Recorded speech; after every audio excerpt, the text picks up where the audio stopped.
നമസ്കാരം. നയന ക്രിയേഷൻസിലേക്ക് ഒരിക്കൽ കൂടി എല്ലാവർക്കും സ്വാഗതം. ഇന്ന് ഞാൻ കട്ടിയായിട്ട് തൈര് ഉണ്ടാക്കുന്ന രീതി കാണിക്കാൻ പോവുകയാണ്. എല്ലാവരും ഇതുപോലെ ഒന്ന് ട്രൈ ചെയ്ത് നോക്കൂ.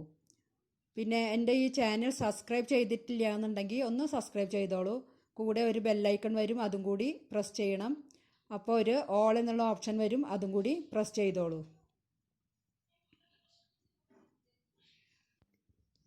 ഇവിടെ കിട്ടുന്ന ഈ പാക്കറ്റ് പാൽ കൊണ്ടാണ് തൈര് ഉണ്ടാക്കാൻ പോണത്.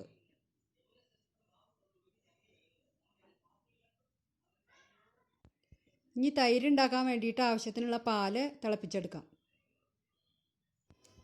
ഒട്ടും വെള്ളമയമില്ലാത്ത പാത്രത്തിൽ പാല് ഒഴിച്ച് തിളപ്പിക്കാൻ വെക്കാം. പാലിലൊട്ടും വെള്ളം ചേർക്കാൻ പാടില്ല. ഇപ്പോൾ അത് തിള വന്നു തുടങ്ങിയിട്ടുണ്ട്. പാല് നന്നായി തിളയ്ക്കുമ്പോൾ ലോ ഫ്ലെയിമിലാക്കിയിട്ട് ഇതുപോലെ ഇളക്കിക്കൊണ്ടിരിക്കണം. ഒരു 5 മിനിറ്റ് കഴിയുമ്പോൾ ഫ്ലെയിം ഓഫ് ചെയ്യാം.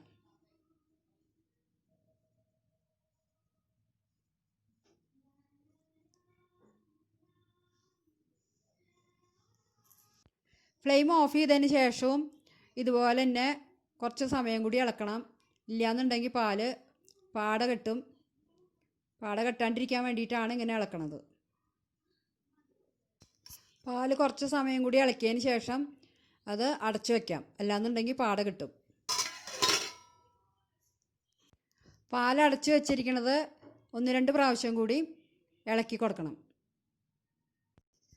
നിങ്ങൾ വിചാരിക്കുന്നുണ്ടാവും ഇപ്പോൾ പാല് ഉറവൊഴിക്കൽ ഇത്രയും വലിയ കാര്യമാണോ എന്ന്. പക്ഷേ ഇതുപോലെ ഒന്ന് ചെയ്തു നോക്കൂ. നിങ്ങൾ ഇങ്ങനെയല്ല ചെയ്യണമെന്നുണ്ടെങ്കിൽ.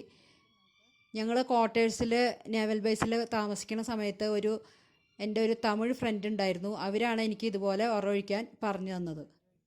അതിനുശേഷം ഞാൻ എപ്പോഴും ഇങ്ങനെയാണ് ഉറവൊഴിക്കാറ്. ഒരു പാത്രത്തിൽ കുറച്ച് തൈര് ഒഴിച്ച് അതിനെ ചുറ്റിച്ച് പാത്രത്തിൻ്റെ എല്ലാ വശത്തും ആക്കും. അതിനുശേഷം ആ തൈര് വേറെ പാത്രത്തിലേക്ക് മാറ്റും. ഈ ഒരു പറ്റി പിടിച്ചിരിക്കുന്ന തൈര് മാത്രം മതി ഉറവൊഴിക്കാൻ. ഇപ്പോൾ പാല് തണുത്തോ നോക്കാം.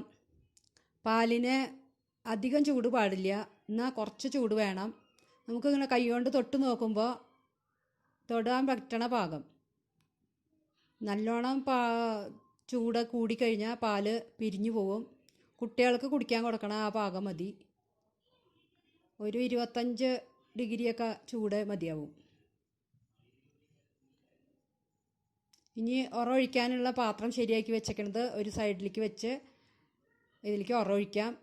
ഈ പാത്രം പിന്നെ അനക്കാൻ പാടില്ല. ഇതിപ്പോൾ രാത്രി 10:30 ആയിട്ടുണ്ട് ഉറവൊഴിച്ചപ്പോൾ.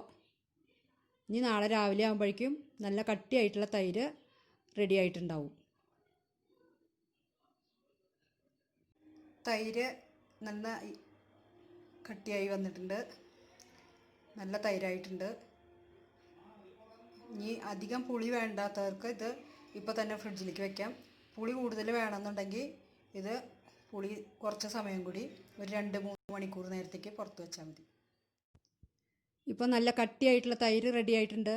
എൻ്റെ ഈ വീഡിയോ എല്ലാവർക്കും ഇഷ്ടപ്പെട്ടു എന്ന് വിചാരിക്കുന്നു. ഇഷ്ടപ്പെട്ടെങ്കിൽ ലൈക്ക് ചെയ്യുക, ഷെയർ ചെയ്യുക. ഇഷ്ടപ്പെട്ടില്ലെങ്കിൽ ഡിസ്ലൈക്ക് ചെയ്യുക. പിന്നെ കമൻറ്റ് ബോക്സിൽ കമൻറ്റ്സ് എഴുതി അറിയിക്കണം. എൻ്റെ വീഡിയോ കണ്ട എല്ലാവർക്കും താങ്ക്സ്.